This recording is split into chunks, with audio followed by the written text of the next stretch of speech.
What's up guys? Today I'm going to be explaining my reasoning for choosing my specific optic between a red dot and an LPVO. In my previous videos, you guys have made multiple comments asking why I run the optic system that I do. So I'm going to go through the details as well as the pros and cons of each of these optic setups so that you guys have a better foot to stand on when deciding which one you want to run yourself. But I want to make it clear that this video isn't about which one is better. They each play a specific role. So depending on what purpose you need for your rifle will better help determine how you'll set it up. Before we start comparing these optics, let's go and do a quick rundown on the rifles that we're going to be using for this video today.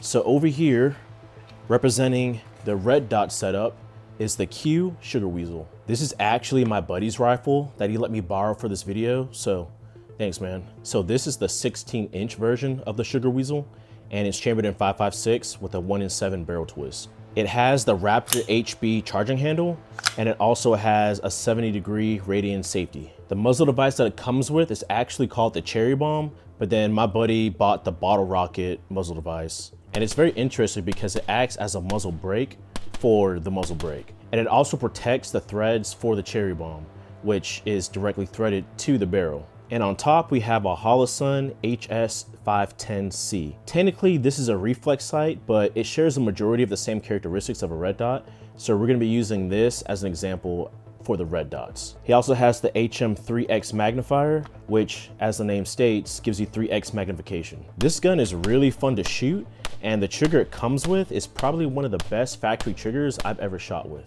With the brake, it shoots very flat, and the dot barely moves when shooting multiple strings of fire. And the weight distribution of the rifle seems very balanced. All right, so that's the red dot rifle. Let's move over to the LPVO rifle. Now this is my personal rifle. This is the Zion 15. It's a 16-inch rifle. And if you watch my previous videos, you know all about this gun. But for those that are new, I'll get you caught up to speed.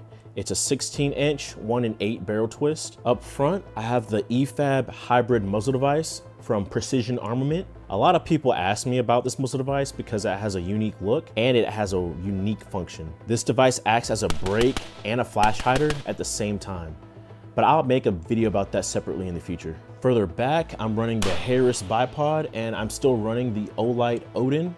I will be switching this out for a Streamlight eventually, but as of right now, the Olight still works, so I'm keeping it. I'm running a primary arms 1-10 LPVO.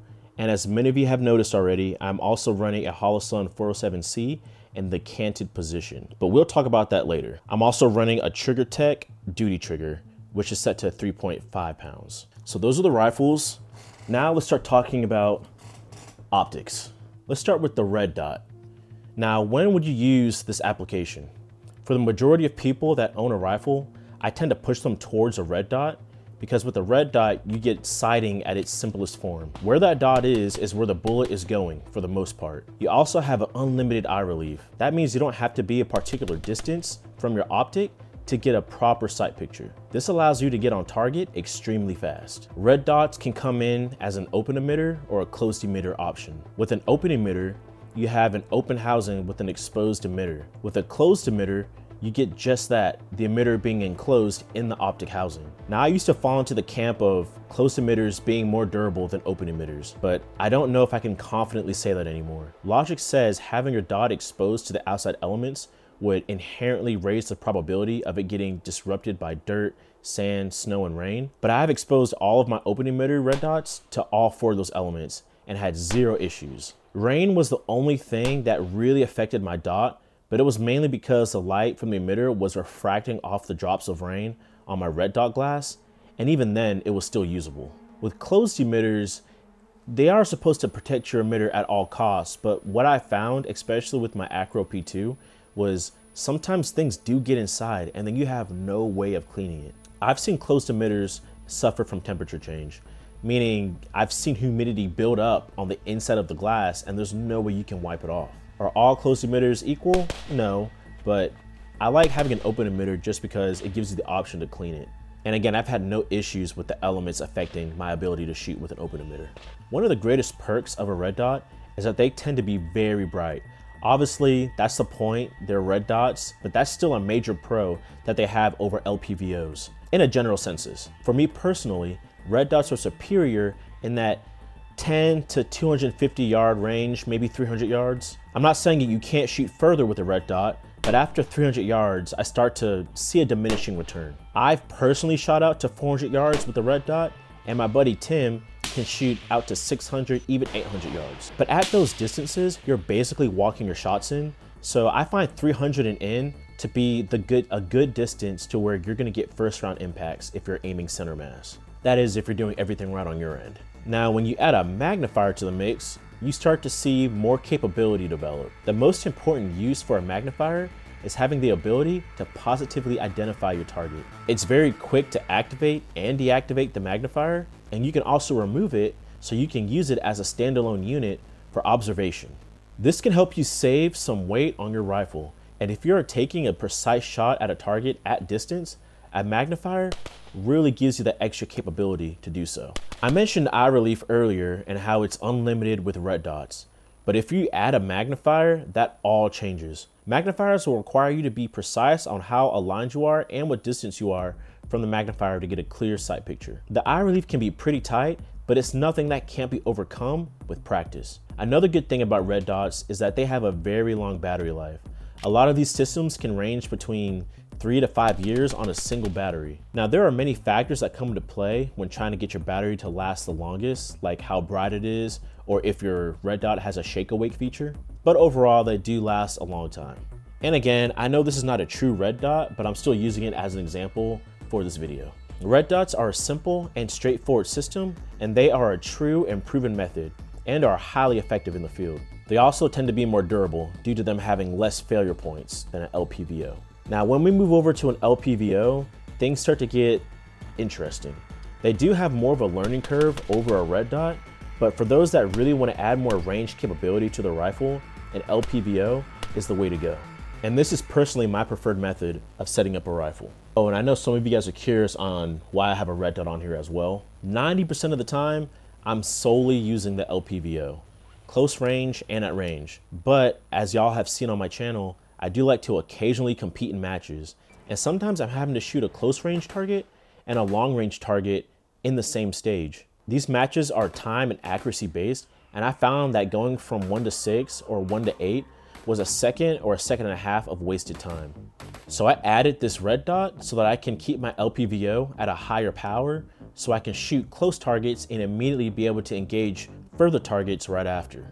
So it's mostly a tool for matches, but it still has real world application. I know some people prefer the 12 o'clock position for their backup red dot, but I decided I like it canted just for competition reasons. Both work well, and you aren't wrong for running it the way that you decide to position it. It's just a preference. But back to the LPVO. These optics come in a variety of configurations and power ranges. This one right here is a 1 to 10, and there are 1 to 4s, 1 to 6s, and 1 to 8s available. I love LPVOs, and they are my default when building a new rifle. These systems come with an edged reticle, meaning you don't have to have batteries to operate them. And that's a huge plus, because that's one less thing you'd have to stress about if you're in a tough spot for an extended period of time. Though it is an edged reticle, you still have the option for it to be illuminated. On the side right here, there's knobs that allow you to change the illumination settings, kind of similar to a red dot. But be warned, an LPVO battery life is drastically shorter than a red dot's. Where you get 3 to 5 years with a standard red dot, most LPVOs only have hundreds of hours of illumination with them. And that's if you use them on the low power setting. The brighter and longer you use illumination, the quicker those batteries will deplete. Now on 1X, I find these scopes to be very fast. And if you buy a quality optic, the glass will be pretty clear as well. But on 1X, eye relief still plays a role. It's very minimal, but you can still get some scope shadow if you aren't aligned appropriately. You can get quick acquisitions onto targets, and if you train enough, you'll be able to get the same speed as a red dot user up close.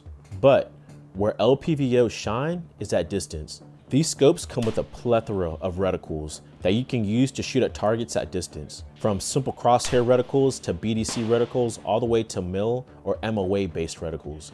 And each manufacturer adds their own spin to the reticle. If you're shooting with mil or MOA, you're able to use ballistic calculators to determine what mil to dial to in order to compensate bullet drop accurately.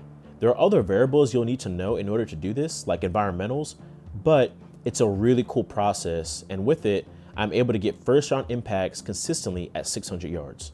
And when I say first round impacts, I'm not talking about just hitting anywhere on a given target at range. I'm talking about being able to hit a specific spot over and over while applying the right fundamentals. So in my primary arm scope, I do have the Mill Griffin reticle, but I also have a rangefinder reticle in there on the side. This allows me to get a rough estimate on how far something is if I don't have my electronic rangefinder. Another pro with LPVOs is that you get fine aiming points on your reticle.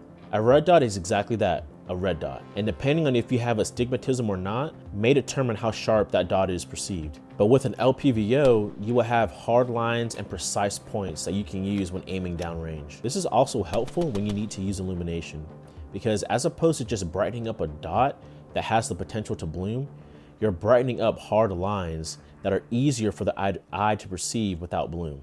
But there's a caveat to this. Most LPVOs will not out-illuminate a red dot, so don't expect to get comparable daylight brightness to a red dot. There are some LPVOs that do get really bright, daylight bright, but those are the exceptions. In general, they tend to not be as bright as red dots. As cool as these things can be, they still have their downsides. As I mentioned before when talking about red dots, they have way more things that can fail as opposed to a dot. One being the mount. If you don't buy a quality mount, you risk having your scope shifting over a short period of time, and you'll end up having to readjust your zero more often than you should be. You also need to properly level your scope in your mount. There are many ways you can do this wrong, and you really need to do your research on how to do it properly. You can also over torque your mount screws, which in turn can damage the internals in the tube of the LPVO. There are just a lot of moving parts, and you open the door to many variables that can end up disabling you from shooting accurately and consistently. And lastly, LPVOs aren't as night vision friendly as red dots. I personally don't have night vision, but I know some of y'all do. And if that's the case, you've probably already come to this conclusion. But I want to throw it out there just in case someone out there is still discovering that part of the industry. So which one should you use? It all depends on the purpose of your rifle or rifles. If you have a rifle that you're aiming to use for self-defense or close quarters, or maybe even in an urban metropolitan area, I'd say red dot. If you're looking to get more range and distance capabilities while still having the option for close quarters engagements, then I'd push you towards an LPVO. Again, both are solid options, but neither will do any good if you aren't training with them. A person who trains with a red dot at distance will outshoot somebody that has an LPVO who doesn't take their rifle out of their safe. And a person with an LPVO taking CQB classes will outshoot somebody with the red dot that hasn't taken the time to change their batteries. Training and education is key if you want to utilize these platforms to the fullest. So focus on that, and no matter which one you choose, I'm sure it'll serve you well. Well, that's all I have for today. Let me know in the comments which one you're running, because I'm curious on which one is run more as of late 2024. All right, guys, I'll see you on the next one.